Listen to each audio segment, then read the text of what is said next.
My family consists of 4 people. My father's name is Francesco Iaboni, my mom's name is Kieran Iaboni, and my sister Melissa, who is 2 years older than I am. My parents are the definition of true love and dedication. They raised my sister and I in a Catholic household, went to church every weekend, and we were all very family-oriented. My dad's parents, Savina and Gino Iaboni, have 4 children. My dad being the oldest boy, his second brother Giovanni, third brother Luigi, and youngest brother Carlo. My dad is very close to all of his brothers. He has a great relationship with all of them. His closest cousin, who is also his best friend, Biagio Zapieri, is like a brother to him. They are 2 inseparable individuals who enjoy each other's company and who have always had each other's back. My mom's sister Debbie and her husband Steve play a huge role in our family along with the rest of my dad's family. One of the best things coming from an Italian family is that there is an endless supply of love, support, and food, of course. My family always comes above anyone or anything else, no matter the situation. Between my dad's side and my mom's side, we are a huge bunch who get along amazingly well, and we all share great memories with one another. Little did we know how important these family connections would become. My dad was diagnosed on November 10, 1998 with a brain tumor. The oncologist gave him 6 months to live, but he has defied all the odds.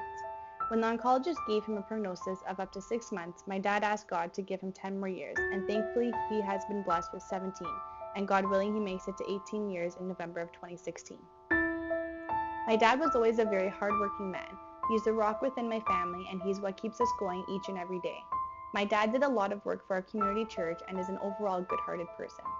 With this news, my dad was extremely shocked and very hurt. However, he did not let it define his upcoming days. My dad, along with my mom, did their best to go on vacations as a family every year, go on camping trips, and do fun things as a family to create memories. My dad has come a long way. His battle has been very tiring for him and for all of us. My life right now is not as simple and relaxed as most of my friends, but I would never trade what I have because my dad is my hero. All of those times when my dad had a seizure episode at home and I would have to call 911 and witness what he was going through, it really traumatized me. I mean, how could anyone witness their own parent going through that, especially at a young age? Hearing the sirens coming down the street and thinking, why aren't they going faster? He isn't breathing. They need to hurry. It was always a huge worry for me, and seeing my dad being put into the stretcher, I would always wonder and hope if he would ever come back home. The past 2 years, my dad's condition has gotten significantly worse. On July 8, 2014, I was eating my mom's amazing pasta with my dad watching television, and all of a sudden he had a major grand mal seizure at home. This was the worst seizure I ever saw. My dad stopped breathing and was banging on the floor to signify to my mom that he could not breathe. He was foaming from his mouth and his whole body was shaking at once.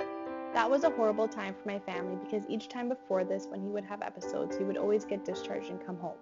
However, this time was different. We had never seen anything like this, and it was not likely that he was going to come back home.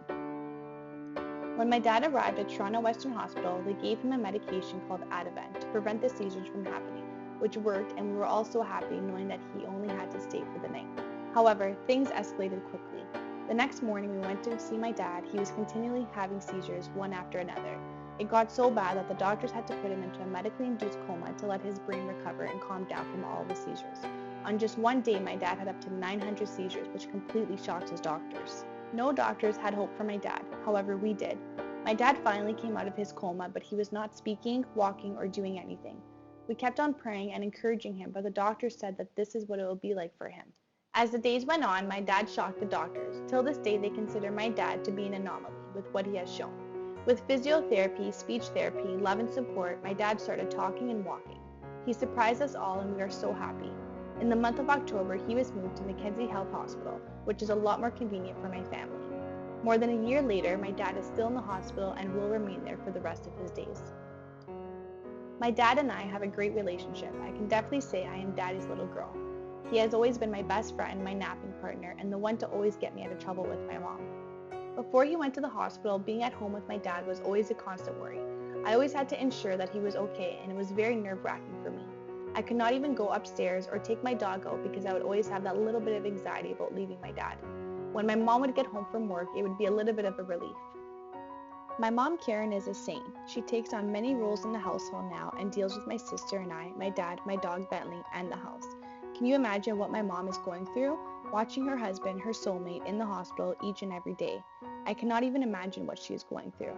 Yet, she still smiles through the pain and goes on to do her best, always goes above and beyond for everyone around her, especially her family.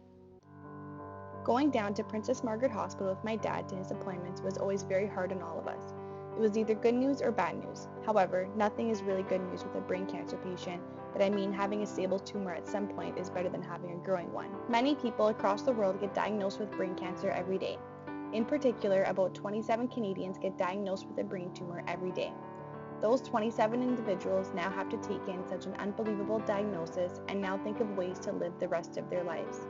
Most brain cancer patients are given a prognosis for 5 years. Brain tumors kill more children and adults under 40 than any other cancer. Did you know that in comparison to all the other types of cancers out there, brain cancer only gets 1% of the national spending on cancer research? The fact that we are Canadians and we have access to great healthcare is something that my family is truly appreciative of. My parents had to spend a lot of money on my father's medication. However, there were always options for him and surgeries to do. My dad had 3 surgeries done along with chemotherapy and radiation. I cannot imagine what families in countries like the United States would do if they had to pay for all the surgeries my dad had to undergo. And for many people living in the majority world, there is limited access to any resources and treatments for brain cancer, thereby leaving families to suffer with little support.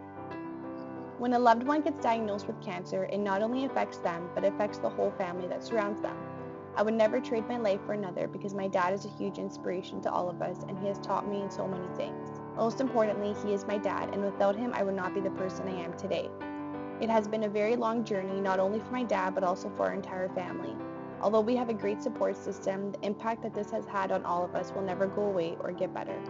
My message to everyone is to appreciate what you have because not everyone around you has the gift to come home to their parents each day. Count your blessings, keep your loved ones close to you, and look at each day as a gift. Please support brain cancer research and send many prayers to my dad. Thank you for watching my dad's journey.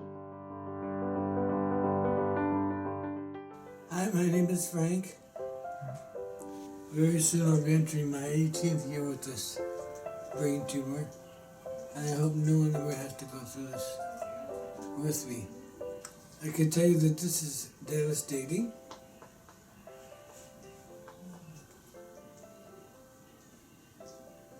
And I also have hope that I can live with this episode free for another 18 years. And we keep on going without any incidents. I want to thank everybody for supporting me and your well wishes and your prayers. Thank you very much.